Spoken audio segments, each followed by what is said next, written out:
একটি gas cylinder, কিন্তু এর পেছনে দাঁড়িয়ে আছে 140 কোটিরও বেশি মানুষের দৈনন্দিন জীবন। ভারতবর্ষে এলপিজি মানে শুধু একটি জ্বালানি না, এলপিজি হলো আমাদের জীবনের একটি অপরিহার্য অংশ। জল গরম করা থেকে শুরু করে রান্না করা, চায়ের দোকান, ছোট হোটেল, সবকিছুই এলপিজির উপর অনেক অংশেই নির্ভরশীল। ভারতবর্ষে প্রায় 30 কোটিরও বেশি এলপিজি কানেকশন আছে। প্রতিদিন প্রায় 50 লক্ষেরও বেশি সিলিন্ডার গ্রাহকদের কাছে সরবরাহ করা হয়। সাম্প্রতিক পেট্রোলিয়াম মন্ত্রকের তথ্য এবং প্রতিবেদন অনুযায়ী আমাদের দেশে প্রতিদিন প্রায় 80,000 থেকে 90,000 মেট্রিক টন এলপিজির প্রয়োজন হয়। এক্ষেত্রে আমাদের দেশে মাত্র 50,000 মেট্রিক টনের কাছাকাছি এলপিজি প্রতিদিন উৎপাদিত হয়।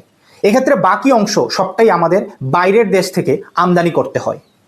আমাদের দেশে একটি সাধারণ পরিবার বছরে গড়ে 7 থেকে 8টি সিলিন্ডার ব্যবহার করে। বছরের পর বছর আমাদের দেশে এলপিজির চাহিদা বৃদ্ধি পাচ্ছে। এক্ষেত্রে 2024-এ ভারতে মোট এলপিজি ব্যবহার করা হয়েছে 31 মিলিয়ন মেট্রিক টন। আজকে অর্থাৎ 2026-এ দাঁড়িয়ে এটি বাড়তে বাড়তে 33 থেকে 34 মিলিয়ন মেট্রিক টনে পৌঁছাতে পারে। একটি সিলিন্ডার, কিন্তু এর ব্যবহার প্রতি বছর কোটি টন ছাড়িয়ে যাচ্ছে। আমাদের চাহিদার 50 থেকে 60% বাইরে থেকে আনতে হয়। এক্ষেত্রে আন্তর্জাতিক বাজারে যখন কোনো কঠিন পরিস্থিতি দেখা দেয় বা আন্তর্জাতিক বাজারে কোনো সমস্যা তৈরি হয়, মিডল ইস্টে যুদ্ধ বা সংকটের মতো পরিস্থিতি তৈরি হয়, তখন এলপিজির দাম বৃদ্ধি পায় এবং সিলিন্ডার কম পাওয়া যায়, আর সাধারণ মানুষের জীবনে নেমে আসে কঠিন পরিস্থিতি। আমরা ব্যবহার করছি প্রচুর, কিন্তু উৎপাদন করছি কম এবং নির্ভর করছি অধিকাংশে অন্য দেশগুলোর উপর। যেহেতু আমাদের এলপিজির চাহিদা অনেক বেশি এবং উৎপাদন কম, তাই আমাদের এখনই ভবিষ্যতের জন্য পরিকল্পনা করা দরকার।